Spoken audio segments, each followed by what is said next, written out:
In the quiet town of Brooksville, as the sun painted the sky in shades of orange and gold, people were heading home. The streets were filled with the gentle hum of daily life. Among them was David Miller, a soft-spoken man in his 40s who worked at a local repair shop. Known for his polite nature and gentle smile, he lived a simple, solitary life. His neighbors saw him as a man who valued peace above all else. His routine was predictable. After work, he'd grab a coffee, sit by the cafe window, and then walk home to his small apartment on Maple Street. That evening, however, was different. Suddenly, the tranquil evening was shattered by the shriek of sirens. 2 police cars sped down the street, their flashing lights bouncing off the buildings. Before David could even react, an officer leaped out shouting, "Freeze! Hands up where I can see them!" Confused but calm, David slowly raised his hands. "Officer, what's going on?" he asked, his voice steady. The officers didn't answer. One rushed forward, cuffing his hands tightly behind his back. Neighbors gathered, their phones out, recording the shocking scene. To them, it seemed impossible that David, their kind, unassuming neighbor, could be involved in a crime. "Sir, there must be some mistake," David repeated softly. But he was pushed toward the police car as an officer read out the charge. "You are being detained for questioning regarding a robbery reported in this area." A woman in the crowd gasped. "Robbery? That's David. He fixes my husband's watch. He would never do something like that." Murmurs of disbelief spread through the onlookers. David didn't resist or argue. He simply lowered his eyes, his silence speaking volumes. Inside the police car, he watched the faces of his neighbors, some filled with pity, others with suspicion, as he was driven away. At the station, the routine began. Fingerprints, a search of his small bag, and relentless questioning. Each time they asked about the robbery, his answer was the same, delivered with unnerving calm. "I don't know anything about it." The officers grew frustrated. One slammed his fist on the table. "You expect us to believe you just happened to be walking near the crime scene?" David simply looked at him and replied, "I was walking home like I do every evening." His eyes held no fear, no anger, only a quiet, unwavering truth. Meanwhile, videos of David's arrest went viral in the small town, sparking a debate. Was it a case of mistaken identity, or did this quiet man have a hidden dark side? Those who knew him stood by his innocence. Back at the station, the investigation hit a wall. David's fingerprints weren't in any criminal database, and his ID seemed clean. But his background check was suspiciously sparse. No criminal history, no recent job records, no family contacts. It was as if David Miller barely existed. "Who are you really?" an officer finally asked, exasperated. David offered a faint smile. "Just a man trying to live quietly." Puzzled, the officers didn't know what to make of him. One of them, Officer Harris, felt a nagging suspicion and requested a deeper background check using federal records. Something told him there was more to this story.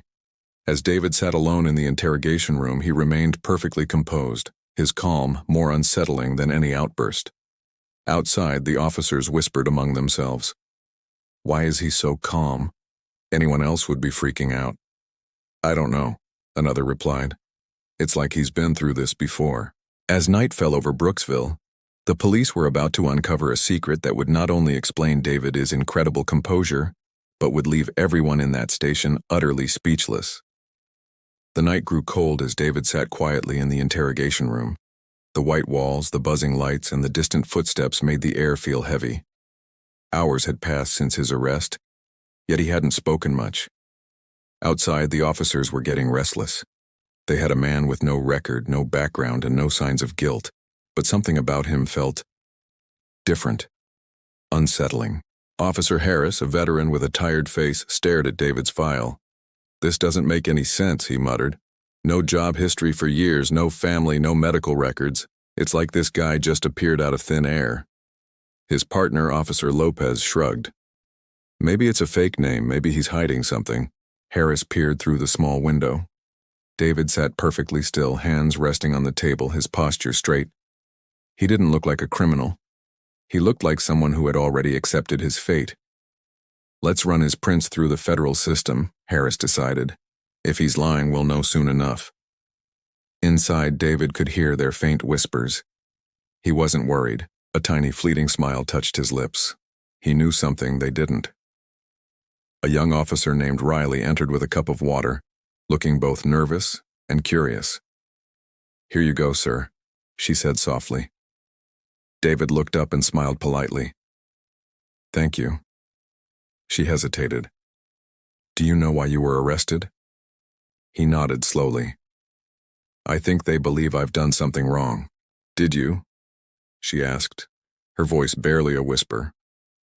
"No," he said simply, his tone steady and almost soothing. "But sometimes people see what they expect to see, not what's really there." Moments later, Harris and Lopez stormed in. "Mr. Miller," Harris began, his voice serious, "we ran your prints through our state database. Nothing. So we ran them through the federal system. And guess what?" He paused, searching for a reaction. David didn't flinch. "What did you find?" Harris stared. "Nothing. You don't exist there either." The silence in the room was deafening. "How is that possible?" Riley whispered, shocked. "That's what we'd like to know," Harris said, his eyes locked on David. "If you're not in any system, then who are you?" David took a slow sip of water. "Does it matter? I told you the truth. I'm just a man trying to live quietly." "Quietly?" Lopez shot back. "You call disappearing from every record in the country living quietly? That's not normal." The officers began digging deeper, checking every database and cross-referencing facial recognition systems. The result was always the same. Nothing. It was as if David Miller was a ghost. By 3 a.m., frustration had turned to fear. "What if he's undercover?" one officer whispered. "Or a fugitive?" Harris shook his head. "He's too calm, too disciplined." Meanwhile, David sat quietly, memories of a buried past flooding his mind.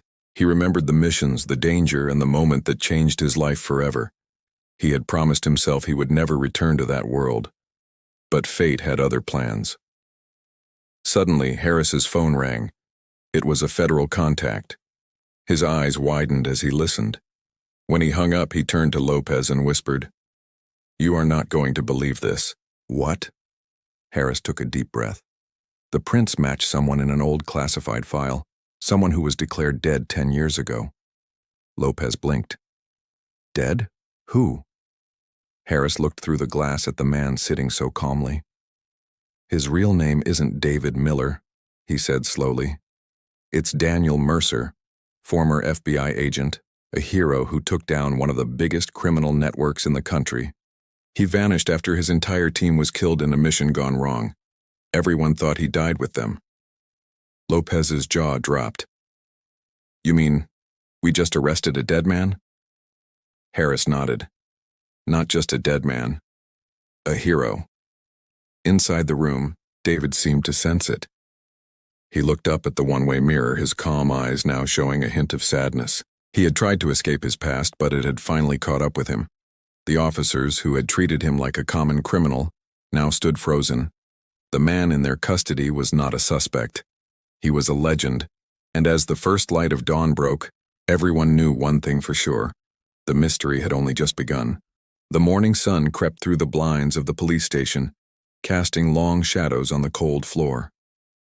The air was heavy, not with anger this time, but with a thick, chilling disbelief. Every officer in the room now knew who the quiet man in their custody really was. The name David Miller, they'd discovered, was just a mask. His true identity, Daniel Mercer, sent a shiver down their spines. Officer Harris couldn't tear his eyes away from the old case file on his computer screen. It was covered in classified stamps, filled with faded documents and photographs from years ago. The man in those photos was younger, but it was unmistakably him. The same sharp eyes, the same unnervingly calm face. He had once been a top FBI agent, a legend known for his intelligence and courage. But the official reports all said the same thing. He died in an explosion during a secret mission overseas. Only one body was never found. His. Harris rubbed his forehead, trying to make sense of it all. How can someone who has been dead for 10 years be sitting in our interrogation room right now? He muttered to himself. His partner, Lopez, leaned closer. Maybe he faked his death, she whispered. But why? A man like that doesn't just vanish for no reason. In the interrogation room, Daniel sat quietly, his hands resting on the table. The handcuffs had been removed the moment his identity was confirmed. Officer Riley entered, holding a file. She looked nervous, not out of fear, but out of a deep, unexpected respect. Mr. or should I say Agent Mercer, she began softly, unsure how to address the living ghost before her. Daniel offered a faint, tired smile. It's just Daniel now. I haven't been an agent for a very long time. She hesitated for a moment, then asked the question burning in everyone's mind. Why did you disappear? Everyone thought you were dead. Daniel looked away, his gaze distant, lost in memories he clearly wished he could erase. Sometimes, he began slowly, his voice raspy, you don't disappear to hide. You disappear to heal. There was a profound silence in the room. Even through the one-way glass, Harris and Lopez listened, captivated. Daniel took a deep breath. 10 years ago, my team and I were on a mission to stop an international arms deal. Everything was going according to plan. It does until it wasn't. Someone betrayed us. The whole operation went sideways. An explosion destroyed the entire site. I was the only one who made it out. His voice grew softer, laced with a pain that time hadn't dulled. When I woke up in a hospital days later, the news was already out. All agents confirmed dead, including me. I didn't correct them. I had lost everything. My team was gone. My purpose had vanished. I thought maybe the world was better off believing I was gone too. Riley's eyes glistened with unshed tears. So you started over? As David Miller? He nodded. A new name, a quiet life, no connections. I fixed watches. It kept my hands busy and my mind quiet. For the first time in years, I felt a sense of peace. Until last night. Outside, Harris whispered to Lopez. This man's story, it's just unbelievable. Lopez replied quietly, her voice full of empathy. It's tragic. He was a ghost, living right among us. Daniel continued, his voice steady again. When the officer stopped me, I didn't resist. I knew it was a mistake, a misunderstanding, but I also knew arguing wouldn't help. I've seen what fear and confusion can do, so I stayed calm. He paused, then looked up, his tired eyes meeting Riley's. It's strange, isn't it? I spent my life protecting justice, and now I'm the one mistaken for a criminal. Riley lowered her gaze, a wave of shame washing over her. I'm sorry for how they treated you. Daniel smiled gently. Don't be. You were doing your job. It's just that sometimes justice walks in wearing the wrong face. Moments later, Harris entered the room carrying the old FBI file. He placed it on the table and sat across from Daniel. Agent Mercer, he began respectfully, you don't owe us anything, but I have to ask, why not return? Why not tell the Bureau you were alive? Daniel looked at the file, his old life, his past self, and then met Harris's eyes. Because the man in that file doesn't exist anymore. That man lived for duty. This one lives for peace. I didn't want medals or recognition. I just wanted to live quietly, like everyone else. Harris leaned back, speechless. He had spent his career arresting people for lies and deceit. Yet the man before him had faked his own death simply to find peace. After a long, heavy silence, Harris stood. You're free to go, Mr. Mercer, or Mr. Miller, whatever name you choose. Daniel rose slowly.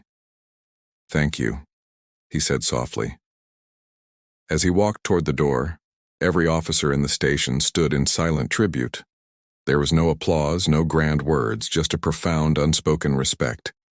The man they had wrongly accused was, in truth, a forgotten hero. Before stepping out, Daniel turned back. Don't let this mistake make you doubt yourselves. You did what you thought was right. Just remember, justice without understanding isn't justice at all. And with that, he was gone. The morning sun hit his face as he stepped onto the quiet street. For a moment he closed his eyes, breathing in deeply. The world outside was calm, the same world he had once fought so hard to protect. Back inside the station, Harris stared at the door long after Daniel had disappeared. "We arrested a man we should have saluted," he said quietly. Riley nodded, still emotional. "He didn't look like a hero," she whispered. "But maybe that's what real heroes do. They don't need to look the part." And somewhere down the street, Daniel Mercer, the man who lived 2 lives, disappeared once again into the crowd. Not as an agent, not as a legend, but simply as a man who had finally, truly, found his peace. As dawn broke over the quiet town, a man known as David Miller walked away from the police station. The streets were empty, the air was cool, and for the first time in years, he felt both free and utterly exposed. The world now knew his real name, Daniel Mercer. He had lived in the shadows to escape his past, but destiny had dragged him back into the light. He walked past the little cafe where he bought his evening coffee, the bookstore on the corner, the park bench where he'd watch children play. It all looked the same, but everything had changed. Whispers followed him, fueled by social media wildfire. "Did you hear?" one woman murmured to another. "That man they arrested wasn't a criminal. He was an FBI agent, a hero." By noon the story exploded. News channels flashed the headline, "Man wrongfully detained turns out to be former FBI hero declared dead 10 years ago." Reporters swarmed his small repair shop, but the door was locked. A handwritten sign read, "Closed for the day, thank you for understanding." Inside, Daniel sat by the window, sipping coffee. He wasn't angry about the arrest, the humiliation, the fear. He was grateful. It had forced him to face the past he'd been running from for a decade. He had lived as a ghost, believing the world had no place for him. But now, people were talking about him not as a forgotten agent, but as a man of quiet dignity who met injustice with grace. Later, a soft knock came at his door. It was Officer Harris holding an envelope. "Mr. Mercer," he said respectfully, "I wanted to say something in person." Daniel gestured for him to come in. Harris glanced around the simple apartment, shelves filled with books, old photos, and a few medals tucked away in a glass case. "You really did leave it all behind, didn't you?" he said quietly. Daniel smiled faintly. "You can't move forward if you're always staring back." Harris hesitated. "I came to apologize, not as an officer, but as a man. What we did, it was wrong. You could have exposed us, humiliated us. Instead, you chose to forgive." Daniel looked out the window. "Anger changes nothing. Understanding does." Harris placed the envelope on the table. "The department wanted you to have this. The state is officially reinstating your honors. You're not a ghost anymore." Daniel just nodded. "Thank you, but I don't need recognition. Peace is enough." Before leaving, Harris added softly, "You taught everyone in that station something we'll never forget, that true justice starts with humility. Your silence did all the talking."